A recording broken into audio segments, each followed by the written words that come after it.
আসসালামু আলাইকুম প্রিয় দর্শক, লাইট অফ সিরা চ্যানেলে আপনাদের সবাইকে স্বাগত। আসুন সিরাতের আলোকে জীবন রাঙাই। আজকে আমরা সিরাতের একটি গ্রন্থ থেকে কিছু কথা শুনব। আমার হাতে যে বইটি আছে এই বইটির নাম হচ্ছে আর রাহিকুল মাখতুম। এটি রাসূলুল্লাহ সাল্লাল্লাহু আলাইহি ওয়াসাল্লামের পূর্ণাঙ্গ জীবনের উপরে একটি লেখা একটি সিরাতের বই। যে বইটির ইতিহাস সম্বন্ধে অনেক বড় বড় ইসলামিক স্কলাররা এই বইটির প্রশংসা করেছেন এবং এই বইটি অনেক জনপ্রিয়। রাসূলুল্লাহ সাল্লাল্লাহু আলাইহি ওয়াসাল্লামের সিরাত থেকে আমাদের অনেক কিছু শেখার আছে। তাহলে চলুন আমরা আমাদের প্রিয় নবী হযরত মুহাম্মদ সাল্লাল্লাহু আলাইহি ওয়াসাল্লামের জীবনের উপরে লেখা এই সিরাতের কিতাব থেকে আমরা কিছু কথা শুনব ইনশাআল্লাহ।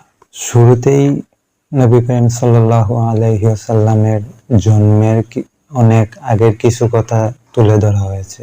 আরবের কিছু এলাকার কথা, আরবের অনেকগুলো গোত্রের কথা, অনেক সম্প্রদায়ের কথা, এগুলো তুলে ধরা হয়েছে যাতে রাসূলুল্লাহ সাল্লাল্লাহু আলাইহি ওয়াসাল্লামের কথাগুলো বুঝতে সহজ হয়, সবাই যাতে সহজে বুঝতে পারে।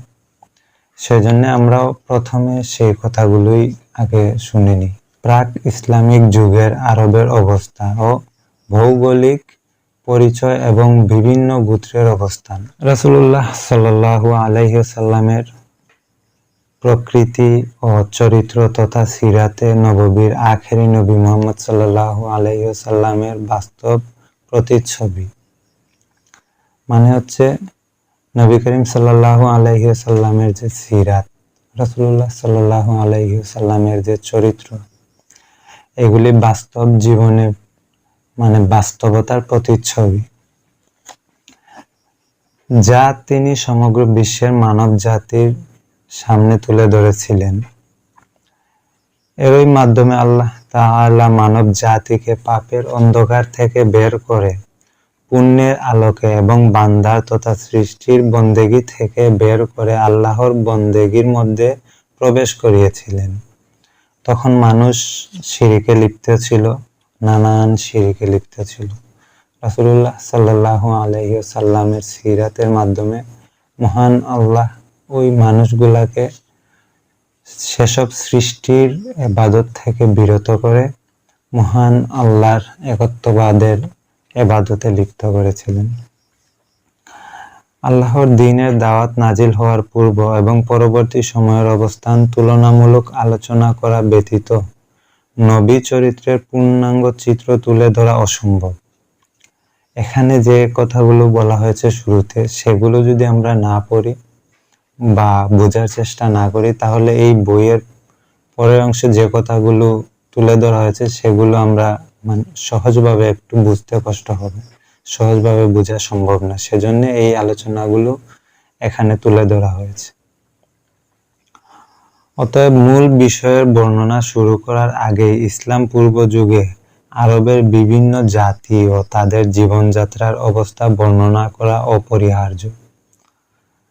এতে মহানবী হযরত মুহাম্মদ সাল্লাল্লাহু আলাইহি ওয়াসাল্লামের আবির্ভাবকালীন অবস্থা সম্পর্কে একটি সাধারণ ধারণা সৃষ্টি হবে, বুঝতে সুবিধা হবে।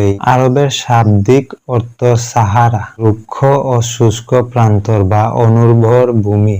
তবে প্রাচীনকাল থেকে শতাব্দী জাজিরাতুল আরব তথা আরব উপদ্বীপ এবং আদিবাসীদের ক্ষেত্রে ব্যবহৃত হয়ে আসছে।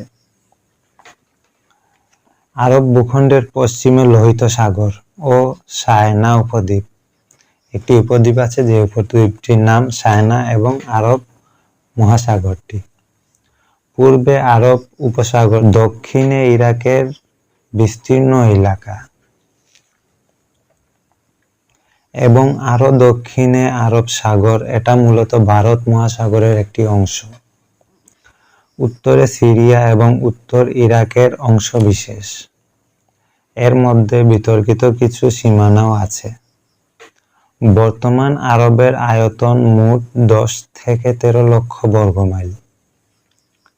এই আরব উপদ্বীপটি প্রকৃতির ভৌগোলিক দিক থেকে বিশেষ গুরুত্বপূর্ণ। আভ্যন্তরীণ ও বহির্দিক থেকে বহু প্রান্তর এবং মরুভূমি দ্বারা এটি পরিবেষ্টিত। এর কারণে এই অঞ্চলটি এমনভাবে সুরক্ষিত যে অন্যান্য প্রতিবেশী অঞ্চলসমূহ এই ভূখণ্ডে সহজ প্রভাব বিস্তার করতে পারে না। এটি ভিতর থেকে এবং বাহির থেকে খুব বেশি সুরক্ষিত ছিল, যার কারণে শত্রু দলগুলো এখানে এসে আক্রমণ করতে পারে না, এই জায়গাটি দখল করতে পারে না।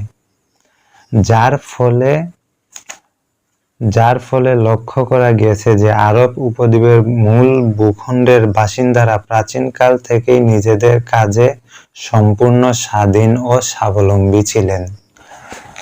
সম্মানিত ভিউয়ার্স, আজকের ভিডিও এই পর্যন্ত।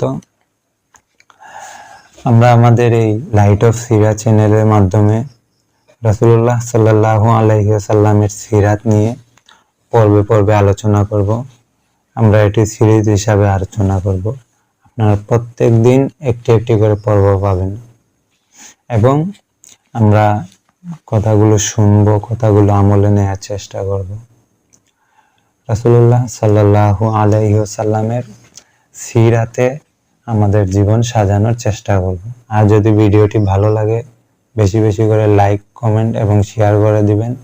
ইউটিউব থেকে দেখে থাকলে চ্যানেলটি সাবস্ক্রাইব করবেন এবং যদি ফেসবুক থেকে দেখে থাকেন পেজটিকে ফলো করে দেবেন। দেখা হবে আগামী পর্বে। সে পর্যন্ত ভালো থাকুন, সুস্থ থাকুন। আসসালামু আলাইকুম ওয়া রাহমাতুল্লাহি ওয়া বারাকাতুহু।